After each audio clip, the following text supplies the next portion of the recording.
Okay. Hello, everyone.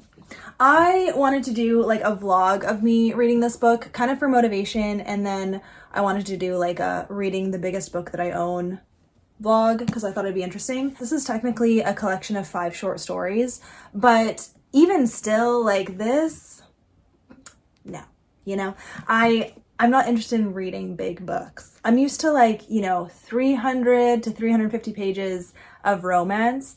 This is biblical fiction, and I don't think there'll be any romance in here because it's like about Bible characters. I wanted to share about this. So yeah, this is by Francine. She wrote it a while ago. I don't know when it came out, but this was a gift from a subscriber last year. So I'm really excited to read it. And this is the beginning. So guess what? I've already read one of the stories. Look at that. So the first story is called The Priest, and it follows Aaron.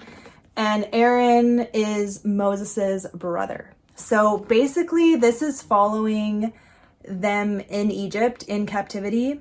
And then you see them, in the wilderness and getting the 10 Commandments and all of that. So kind of interesting because I read a book, I think in July, was it? Or maybe June, Counted with the Stars by Connilyn and Cossette. That is a retelling of that Bible story of Egypt and the Israelites and the plagues and all of that, but it's from an Egyptian girl's perspective, and this is actually one of the characters who experienced all of it as an Israelite. So that was really interesting. Definitely brutal.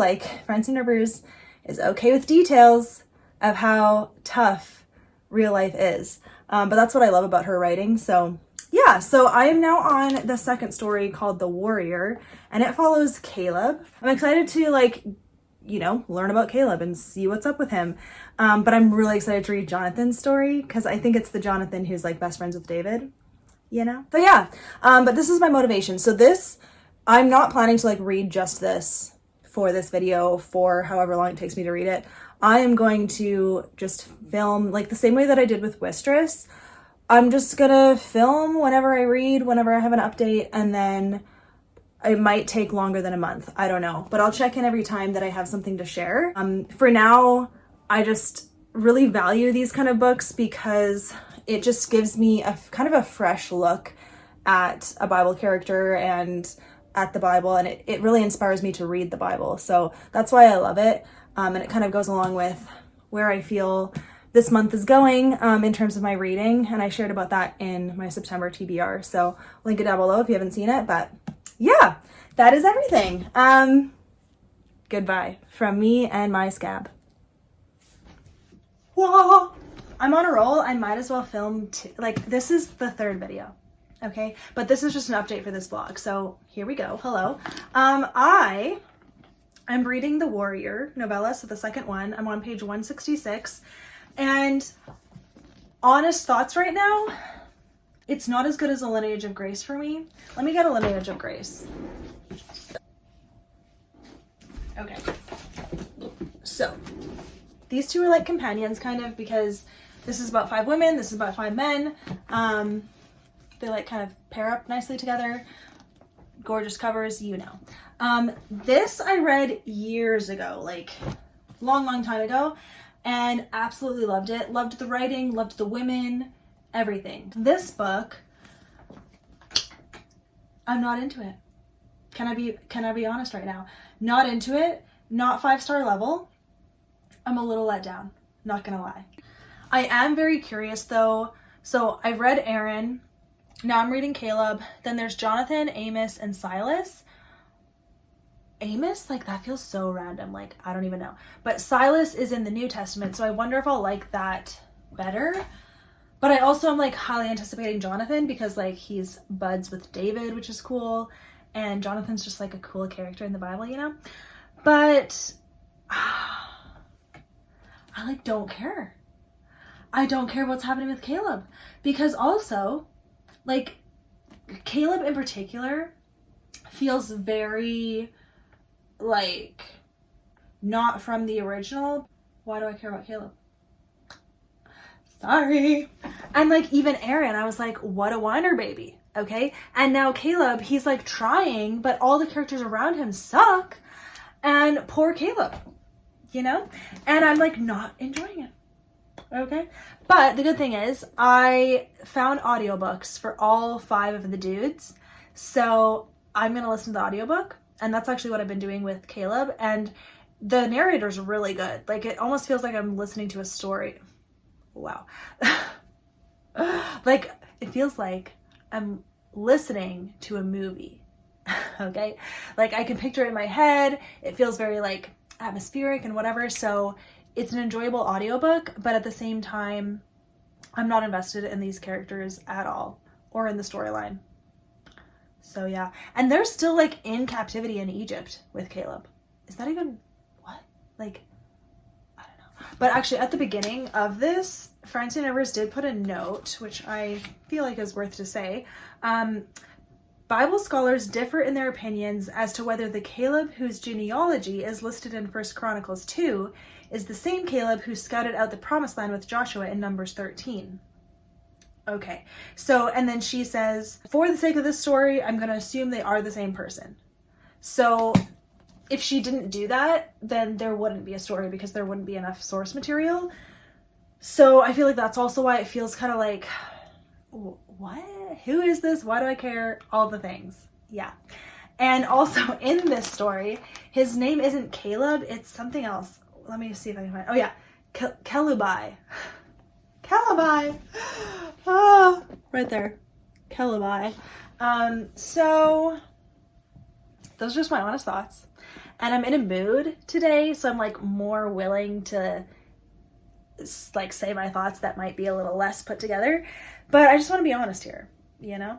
And I'm glad I have the audiobook because otherwise I would probably DNF this because this is so big and I don't know if I want to put myself through it. Or maybe I should just like skip around and read the dudes that I want to read about. I could do that. I could just skip Caleb and read Jonathan. That's something to think about. I might consider doing that. We'll see. But there you go. And then because I've showed this shirt in like 2 videos, now 3, I might as well do it. I got this shirt. Okay? My new fall shirt. It's from a subscriber. Thank you. And I feel good in it. But yeah, I'm getting some filming done because I actually have time today. Work has been nuts. Absolutely nuts. And it's not gonna stop. So I'm trying my best to find time to film. And I had time, so 3 videos it is. And I'm just looking at my like video plans on my September. And it's looking good. We're doing well. Okay. I will update, I guess, when I've either finished Caleb or maybe DNF'd it and read Jonathan. Hi, you guys. So I DNF'd this book. It's been a number of days. I don't even know how long this video has been, but September has been nuts. And so I've been trying to update, but we're doing our best here. And I just am not into this book. So really, I haven't been reading it. I've been listening to it. So I found individual audiobooks for each of the men. Actually, I did just read Aaron's story. Aaron is the first one. I actually read that one. I started listening to Caleb's, and you saw, I was like, I'm not into this. I don't care who this guy is. I don't care about his friends. Like, I don't care what's happening. So then I jumped to Jonathan's story, and I thought I would like this better. But I guess, like, the tough stuff is all of these dudes went through really tough stuff in the Bible, and reading a story about it just was not enjoyable.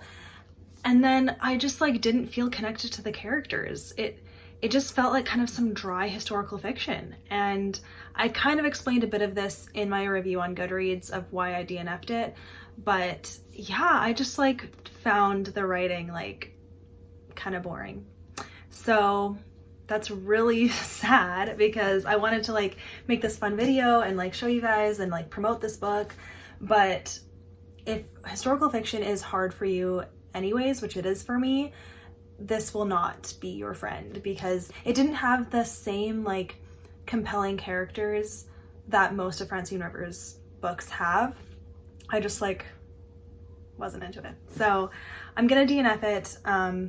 It's really too bad. But I thought to like kind of salvage this video, I would do like a biblical fiction recommendation. I kind of thought it would like pair well with my kind of series where I'm saying I actually like these books. So biblical fiction I actually like because one of the main reasons why I don't read a lot more biblical fiction than I do is just because I don't enjoy reading historical settings, and usually the setting is very important for biblical fiction, and that's the part I don't care about. And that's a little bit what this book had, but then it also was quite character focused, but I just found the characters like so boring, so I just could not read it. Strange enough though, like I really enjoyed the Lineage of Grace, and I really connected with the women in this story. If you want kind of a taste of biblical fiction, this is the type of biblical fiction where it actually follows real characters from the Bible. The nice thing is this one's also shorter, so not that that means anything, but like, okay, another Francine Rivers is A Voice in the Wind. This is what I would call more so historical fiction, but it is still biblical too. It doesn't follow any specific Bible characters. There are some characters from the Bible in this story, just in passing. You follow a Jewish Christian girl in Jerusalem at the very beginning, but then Rome like destroys Jerusalem and kidnaps her and takes her to Rome. So it's set in Rome, and she becomes a slave there, and so you follow this girl being a slave and all of the things that happen to her, and it's really, really good. Like, really intense, but just written so well, and just the faith aspect of this book is like so beautiful and very inspiring, so highly recommend that. Okay, a series that I don't talk about that much, although I mention it here and there. I read this a long time ago, but it's the Gods and Kings series, which is actually called Chronicles of the Kings by Lynn Austin. This is a 6-book series, and this is the first book, Gods and Kings. And I read it slowly over the course of my channel. I think I do have videos on them, not like specifically about them, but like in different wrap-ups and stuff. I really liked the first probably 4 better, because then the 5th one follows a new king, and so I'm not as into that. But the first 4 books follow King Hezekiah and his rise to rule because Hezekiah is a boy at the beginning of this book, and then you see how he becomes king. And he is actually in the Bible. He is a real king from the Bible.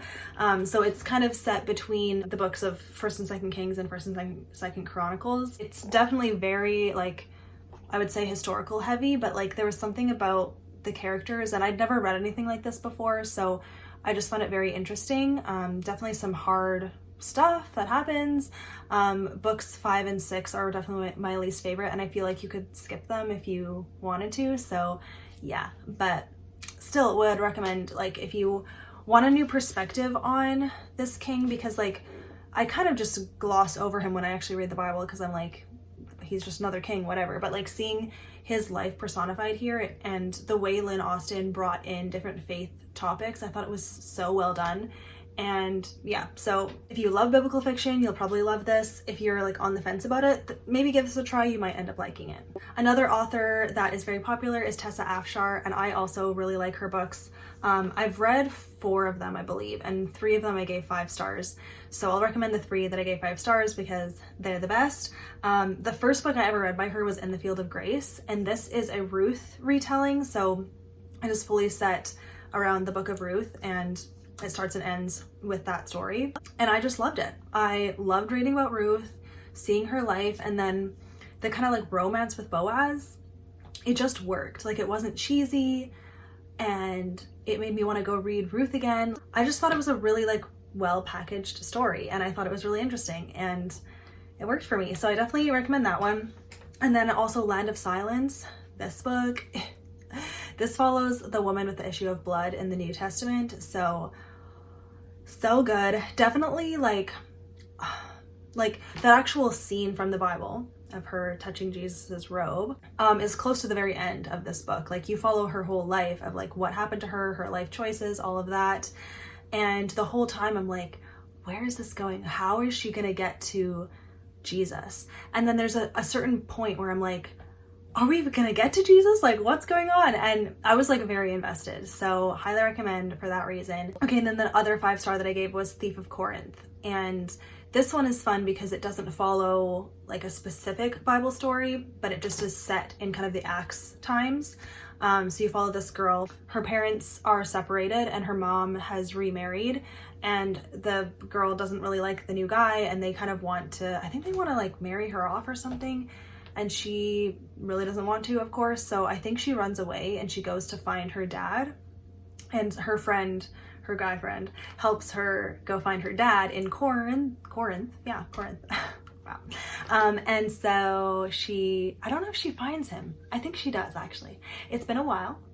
I forget, but it was a compelling story. Like, I definitely enjoyed reading it. Tessa Afshar, I really like her writing. I really should read more of her books, but I'm just never quite in the mood for biblical fiction or historical fiction. So I always like put it at the bottom of the list, but okay. Then also Counted with the Stars by Connilyn and Cossette. I just read this year and I thought it was really good, really great writing. It is set during the time when the Israelites are slaves in Egypt and the whole Moses story. Instead of following any of those characters though, you're following an Egyptian girl and you see her from childhood and what happens to her and what the plagues look like from her perspective. And I thought it was so fascinating. I loved the writing of that part, like just kind of seeing her day to day. And one thing that I found so interesting is the way that authors, like it's not like I've read a ton of biblical fiction authors, but all the ones that I have read, the way they depict that time period, it's always the same in a good way, where it's like, it was tough back then. It was tough to be a Christian. It was tough to just live. Like, it was all about getting ahead and making enough money and surviving. And there's always like, you know, disparity between the rich and the poor. And it's like history really does repeat itself, and we are not experiencing anything new at this point, because even some of the like social issues going on now, they were happening back then too. We just didn't have social media to like freak out about it. For me, that gives it credibility because they all have a very similar tone, and I just think that's interesting. Anyways, I do feel like the last half of this book isn't as strong as the first half, but I still think it was worth the read. And there you go. My last recommendation is Iscariot by Tosca Lee. And this book, I know a lot of you have loved it. I know it's also kind of controversial. So, you know, go in with an open mind, see how you like it. Because this follows a very, very popular biblical figure in kind of a negative way. Judas Iscariot, obviously. So you follow Judas Iscariot from childhood up to the point where he meets Jesus and he's following Jesus, and when he betrays Jesus. And I was captivated. I think the key with historical fiction and biblical fiction is you have to catch me with either a character trait or a plot or some kind of writing device that is like, oh, I'm curious about this, I want to know. Because otherwise, like, the whole setting is kind of like, I don't care about this. But Judas Iscariot, the way it was written, we were completely in his head, which just is fascinating. How did Tosca Lee think of this? I just thought it was brilliant. Absolutely brilliant. And if you're worried, I guess, about the way that she's going to portray Judas and if it's going to be positive or negative, I'm just going to say go in with an open mind. And I did not feel like this like went against what's in the Bible at all. I think she just kind of put some humanity into Judas and tried to give us an understanding of him, and I don't think there's anything wrong with that. And yeah, I'll leave it at that. But okay, so that's kind of my way of salvaging this video, is showing these books. And it is too bad about Sons of Encouragement, but you win some, you lose some. You can't love every book, and maybe some of you would like it, but here are also some recommendations in case you're interested. We are going into the fall season where a lot of people like to read like historical, medieval books, so some of these might interest you. And that is going to be it for this vlog. I know I didn't really like vlog much, I'm sorry about that, but we're making it. Yeah, I'm going into a travel week pretty soon. I leave this coming weekend, and I am also filming another vlog for different books, so you're just gonna see a whole mishmash of my life for this month pretty much, and what I've been up to. I have been reading, I just haven't been able to like film showing me read, but that's okay. Here we are. Hope you guys enjoyed this video. I'll link everything down below. I'll write the books down below, and I do appreciate you watching. I will see you in the next video. Bye.